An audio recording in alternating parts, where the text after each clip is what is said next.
data kita dilindungi oleh undang-undang, kerahasiaannya dilindungi oleh undang-undang. Tidak ada hubungannya dengan pajak. Kalau ada dinas pajak minta data kita, tidak boleh. Kerahasiaan data jenengan yang jenengan berikan ke kami BPS.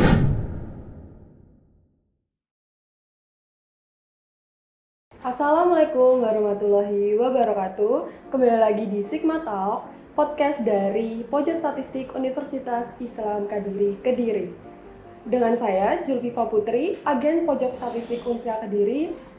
Dan di hari yang sangat spesial ini, kita kedatangan narasumber dari BPS Kabupaten Kediri, Bapak Fadelan SE, selaku tim Inspek Industri Penggalian Energi dan Konstruksi BPS Kabupaten Kediri.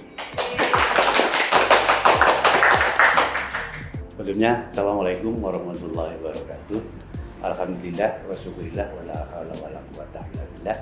Terima kasih Mbak Julfifa ya, kakak dari BPS Kabupaten Kediri, ketua tim Inspek. Inspek itu singkatannya industri, P-nya penggalian, E-nya energi, K-nya konstruksi.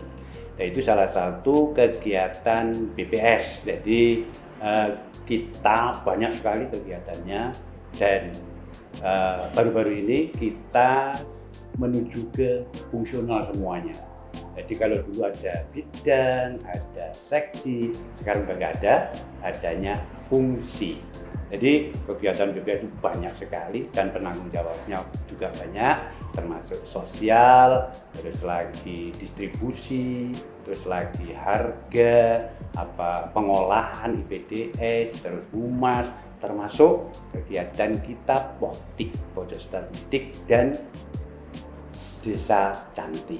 Begitu juga ada SDI, Satu Data Indonesia. Dan saya di sini adalah salah satu bagiannya di bidang produksi.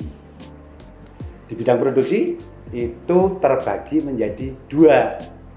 Salah satunya adalah pertanian, dan di saya inspeknya itu.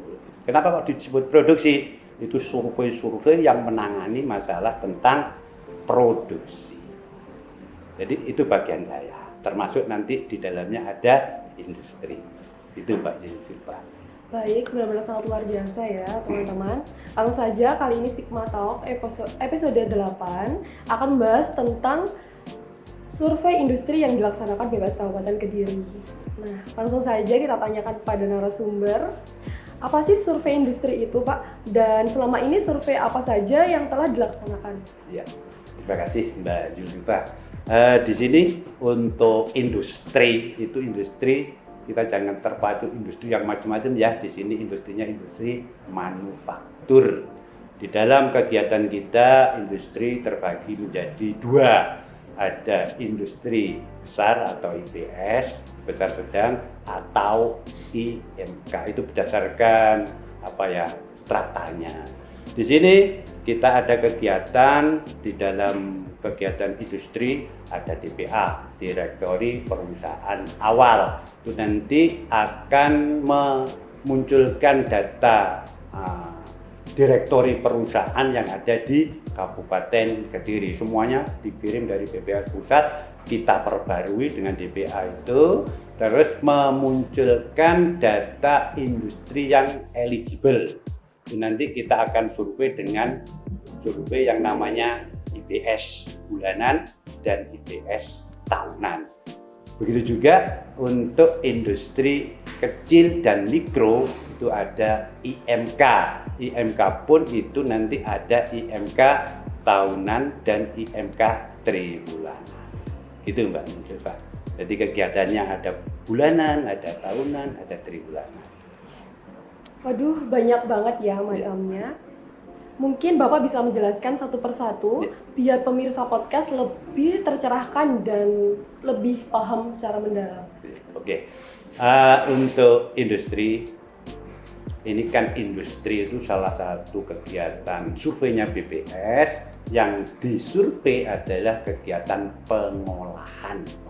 Jadi industri itu ada pengolahan, dan pengolahannya itu nanti ada kategori industri besar sedang, ada industri mikro, makro, dan tujuan utamanya adalah memperoleh data tentang industri dilihat untuk melihat pertumbuhan ekonomi dari sektor industri. Sedangkan pengolahan industri itu ada banyak sekali macamnya. Sebenarnya kita ada sub-sub sektor di dalam kegiatan BPS itu dibagi menjadi mulai A sampai dengan U. Lalu A itu pertanian, terus lagi B pertambangan dan penggalian. Kalau C industri, termasuk ini nanti yang kita omongkan ini, itu C industri pengolahan. D pengadaan listrik, gas, uap air, panas dan udara dingin. Ini termasuk energi. Nanti itu juga bagian saya, tapi kita bahas lain waktu mungkin kalau Mbak Yusufah undang saya lagi. Itu ya Mbak Yusufah ya. Terus E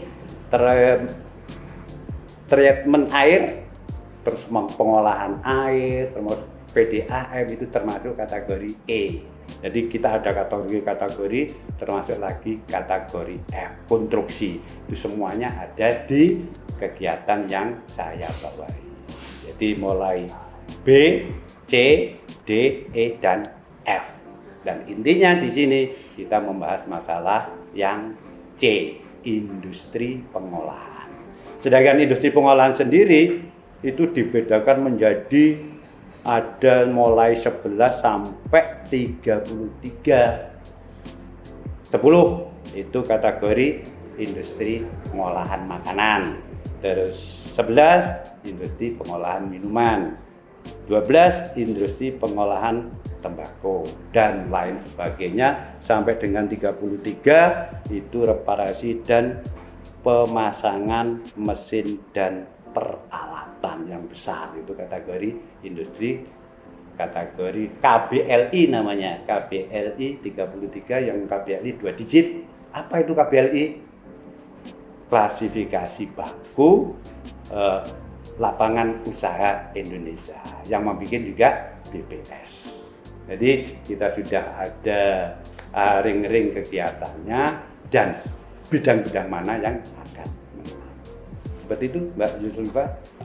Wah, sangat jelas sekali ya teman-teman. Jadi survei IBS dan IMK itu dilaksanakan bulanan dan tahunan ya Pak? Betul, ada triwulan juga. Itu seberapa penting survei industri kok sampai dilaksanakan berkali-kali? Ada tahunan, triwulan, dan tahunan. Sangat penting. Industri terutama merupakan penopang ekonomi di Indonesia. Jadi sangat dibutuhkan sekali datanya oleh pemerintah untuk melihat pertumbuhan ekonomi dari sektor industri. Terus lagi melihat kontribusinya industri kepada pertumbuhan ekonomi itu berapa persen. Terus lagi data-data di dalamnya itu banyak sekali, Mbak Yusufah. Ada penggunaan bahan baku, terus produksinya, terus lagi tenaga kerjanya, terus lagi penggunaan bahan bakar, terus lagi penggunaan listrik, terus produksi listrik. Sebab karena apa? Industri kan biasa punya genset. Nah, itu kita lihat produksi listriknya itu berapa yang diproduksi oleh perusahaan tersebut. Termasuk lagi dapat dilihat masalah ekspor dan impornya. Kenapa kok saya bilang ekspor dan impor? Impornya biasanya bahan baku diimpor dari mana. Terus ekspornya, produknya diekspor kemana. Ada semua di sini. Dan lagi produktivitas itu kita hasilkan dari survei industri. Mungkin itu Mbak Yulfilpa, mungkin ada pertanyaan yang lain, monggo. Terus untuk ya IMK itu Pak, itu untuk apa? Nah, sebenarnya hampir sama, cuma klasifikasinya aja. Jadi IMK itu juga sama, cuma kalau IMK itu klasifikasinya, kalau kita yang masyhur ya, yang biasa kita pakai itu dari jumlah tenaga kerja. Jadi semuanya sama, industri pengolahan, tapi ada tenaga kerjanya. Terus kalau IMK itu industri kecil menengah, tenaga kerjanya yang mikro itu jumlahnya 1 sampai 4 tenaga kerja. Terus lagi yang makro tenaga kerjanya 5 sampai 19. Terus yang tadi kita sebut industri besar, sedang. Kalau sedang jumlah tenaga kerjanya itu 20 sampai 99 tenaga kerja. Yang besar jumlahnya 100 tenaga kerja. Itu Mbak Yusba. Jadi hampir sama antara IMK dan industri besar sedang. Cuman dilihat dari jumlah tenaga kerjanya. Mungkin itu ada pertanyaan lain? Baik, kita kembali ke survei IBS. Yeah. Apa bedanya dengan survei STPIM dan survei SKIM? Oke. Terima kasih Mbak Yulfa. Ya, dari pertanyaan Mbak Yulfa tadi, perbedaan IBS dengan STPIM dan SKIM. Sebenarnya sama itu, karena di IBS itu pada tahun sebelum 2023 itu istilah survei kita IBS.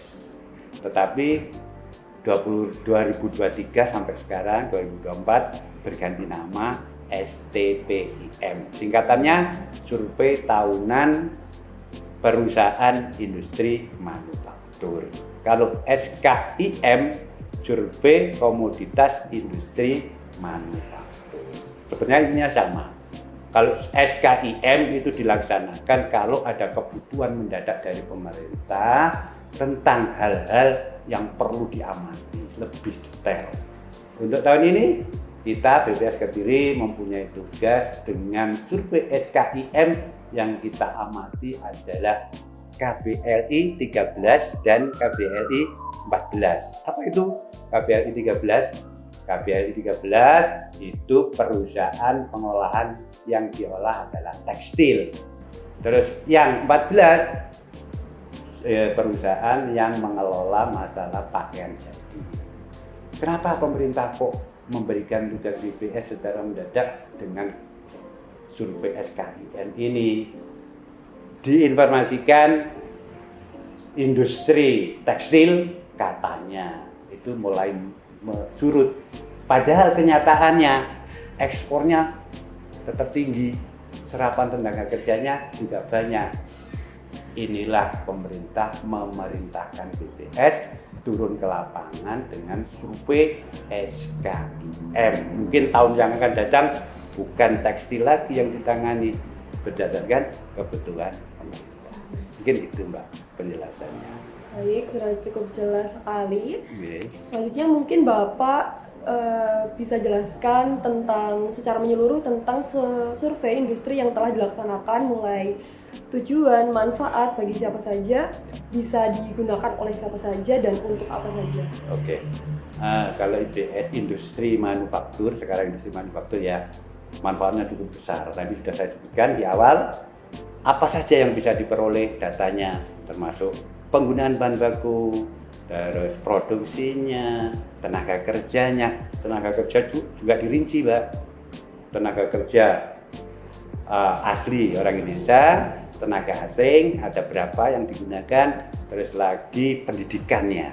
Jadi dilihat dari pendidikan, tenaga kerja yang terserap di bawah SMP berapa, SMA-nya berapa, D3-nya berapa, D4 S1-nya berapa.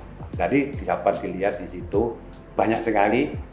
Yang paling utama yang tadi saya sebutkan ada triwulanan, ada bulanan, ada tahunan untuk menghitung PDRB, terutama yang triwulanan. Jadi mengetahui berapa persen PDRB di Kediri, di Jawa Timur, atau umumnya di tingkat nasional Indonesia. Jadi bisa dilihat dari situ, dan pengguna datanya bermacam-macam. Mungkin panjenengan semua para mahasiswa untuk penelitian, analisa dan lain sebagainya. Terus lagi pengusaha melihat peluang bisnis, apa yang dibutuhkan perusahaan di sini. Terus untuk IMK itu pemerintah ingin melihat, karena selama ini IMK industri kecil mikro itu katanya tahan goncangan. Jadi pemerintah kepingin melihat secara detail masalah IMK, jumlahnya berapa, terus lokasinya di mana saja, terus lagi sentranya apa saja, di mana aja, terus permasalahan yang dihadapi IMK apa aja. Itu tujuan dari survei itu, dan penggunanya sangat luas dari umum, pemerintah, dan lain sebagainya. Mungkin saya nambah sedikit. Kebanyakan dari, kan ini ya, kalau yang survei IPS, Institusi Usaha Sedang, yang STPI tadi, itu kan pelaku yang kita datangi adalah pengusaha. Jadi pengusaha, tapi kalau IMK kebanyakan itu kan perorangan, jadi mudah. Kami menyampaikan, mungkin panjenengan semua nanti kalau jadi pengusaha, kalau didatangi BPS, apalagi survei industri, kalau pas industri, jangan takut. Data kita dilindungi oleh undang-undang, kerahasiaannya dilindungi oleh undang-undang. Apa buktinya Pak Fadlan kalau data panjenengan dilindungi undang-undang? Penyajiannya itu tidak bisa dilakukan secara individu. Jadi datanya data populasi. Jadi umpama rokok di Kabupaten Kediri jumlahnya 10, nggak kelihatan gudang garamnya. Jadi populasinya. Jadi kami mohon panjenengan semua nanti kalau jadi pelaku usaha, terutama industri, kalau didatangi BPS, mohon diberikan informasi sejelas mungkin, sedetail mungkin, yang menggambarkan kondisi usaha panjenengan. Tidak ada hubungannya dengan pajak. Kalau ada dinas pajak minta data kita, tidak boleh, karena ini dilindungi undang-undang. Jadi data kita dilindungi undang-undang. Kerahasiaan data jenengan yang jenengan berikan ke kami BPS itu betul-betul kami rahasiakan. Mungkin itu penutupnya. Terima kasih Mbak Yusufa. Terima kasih Pak Fadlan. Itu udah benar-benar sangat luar biasa penjelasannya hari ini. Mungkin sekian Sigma Talk episode 8 ini bersama saya Julifa dan juga Pak Fadlan. Sampai ketemu lagi di Sigma Talk episode selanjutnya. Assalamualaikum warahmatullahi wabarakatuh. Waalaikumsalam.